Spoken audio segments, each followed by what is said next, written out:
Halo teman-teman, perkenalkan nama saya Gede Bayu Ricardo Wisanggeni. Saya dari kelas 6B MPK, NIM 211512437, nomor absen 8, program studi Sarjana Terapan Manajemen Proyek Konstruksi. Di kesempatan kali ini, saya akan menjelaskan tentang pentingnya etika dalam bisnis konstruksi, di mana isi utama dari bahasan saya yaitu nomor 1, definisi dan prinsip dasar etika bisnis. Nomor 2, kepatuhan terhadap regulasi dan hukum. Nomor 3, keselamatan kerja dan tanggung jawab terhadap pekerja. Nomor 4, transparansi dan integritas dalam penawaran proyek dan pelaksanaan. Nomor 5, contoh kasus nyata dan pelajaran yang dapat kita ambil. Serta nomor 6 adalah kesimpulan dari pembahasan saya. Tanpa berpikir panjang, langsung ke penjelasan saja. Pembahasan pertama yaitu tentang definisi dan prinsip etika bisnis. Etika bisnis adalah cabang dari etika yang fokus pada standar moral dan prinsip yang mengatur perilaku individu dan organisasi dalam konteks dunia usaha. Ini melibatkan penilaian dan pengelolaan tindakan yang dianggap benar atau salah dalam praktik bisnis dan hubungan profesional.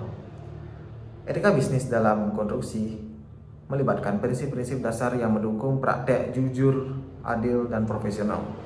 Berikut adalah prinsip dasar etika bisnis yang khusus relevan dalam konteks konstruksi. Yang pertama, kepatuhan terhadap hukum dan peraturan. Kedua, kejujuran dan transparansi.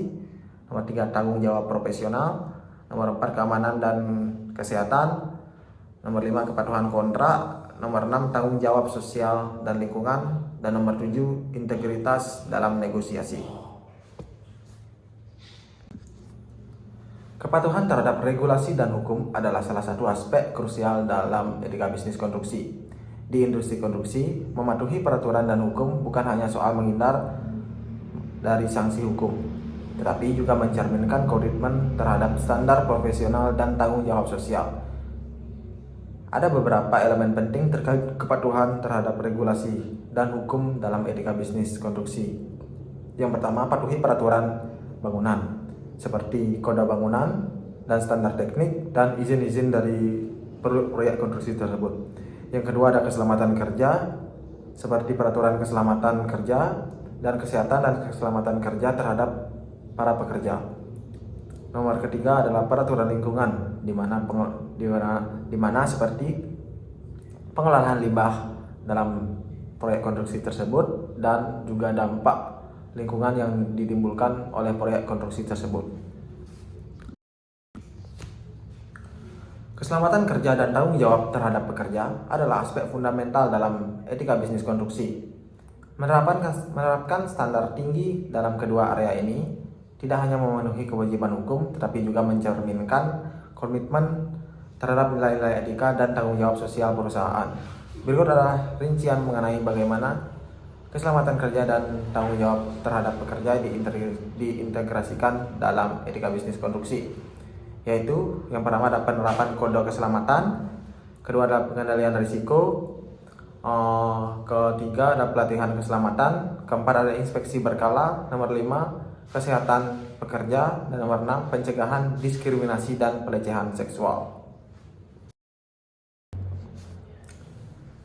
Transparansi dan integritas adalah dua elemen penting dalam penawaran proyek dan pelaksanaan, terutama dalam konteks pengadaan barang dan jasa atau proyek besar. Keduanya memastikan proses berlangsung secara adil, efisien, dan sesuai dengan prinsip-prinsip etika. 1. Transparansi dalam penawaran proyek. Menyediakan rincian lengkap tentang biaya, ruang lingkup, pekerjaan, dan jadwal. Penawaran harus mencakup semua aspek proyek dengan jelas sehingga klien dapat memahami apa yang mereka bayar dan apa yang mereka terima. Kemudian, menjelaskan metodologi yang digunakan untuk menghitung biaya dan estimasi. Ini mencakup cara harga material, harga alat, dan harga upah, dan biaya overhead yang dihitung. Kemudian mengungkapkan semua potensi biaya tambahan atau risiko yang mungkin timbul selama proyek. Ini menghindari kejutan yang tidak diinginkan bagi klien dan mempromosikan kejujuran. Kemudian ada nomor 2 yaitu integritas dalam pelaksanaan proyek. Integritas dalam pelaksanaan proyek yaitu melaksanakan pekerjaan sesuai dengan syarat dan ketentuan kontrak. Ini mencakup mematuhi spesifikasi teknis, jadwal, dan anggaran yang telah disepakati. Kemudian menangani perubahan desain atau ruang lingkup pekerjaan dengan jujur dan transparan. Semua perubahan harus disetujui secara tertulis dan diinformasikan kepada semua pihak yang terlibat.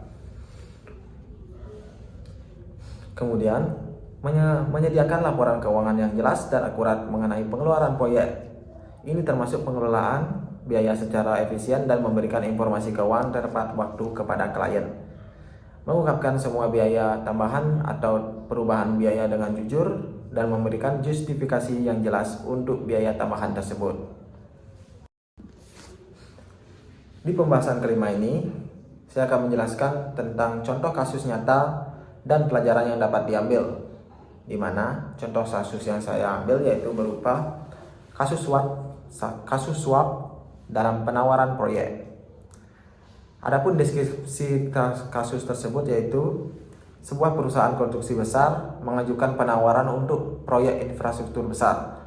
Manajer proyek di perusahaan tersebut melakukan suap kepada pejabat pemerintah untuk mendapatkan informasi tentang penawaran pesaing dan untuk mempengaruhi keputusan seleksi agar proyek diberikan kepada perusahaan mereka. Itu sangat tidak logis.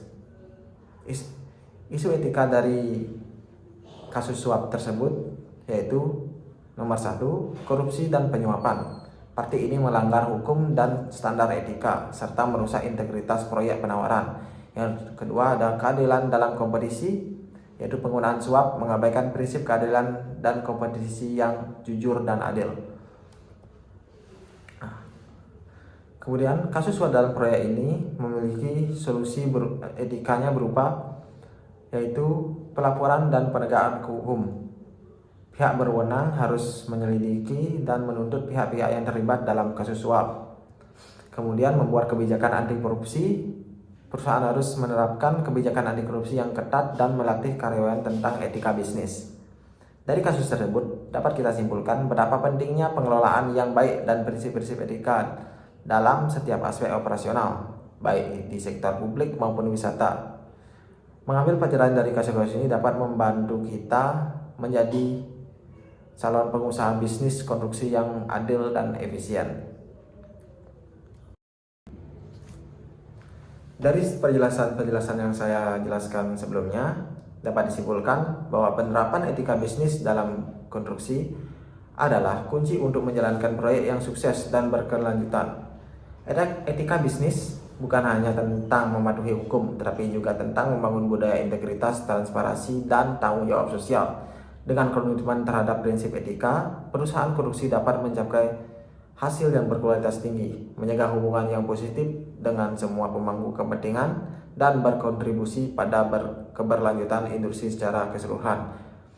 Maka dari itu saya mengajak seluruh masyarakat Indonesia untuk selalu adil dan jujur dalam berbisnis, khususnya dalam bisnis konstruksi. Dikarenakan ketika kita melakukan hal yang jujur dan adil dalam melakukan bisnis, maka suatu saat nanti Indonesia pasti mengalami pelonjakan infrastruktur yang sangat melesat dan dapat membangun generasi-generasi muda untuk selalu melakukan hal-hal yang berhubungan dengan bisnis. Sekian dari saya ucapkan terima kasih. Semoga penjelasan saya tadi bermanfaat bagi teman-teman sekalian.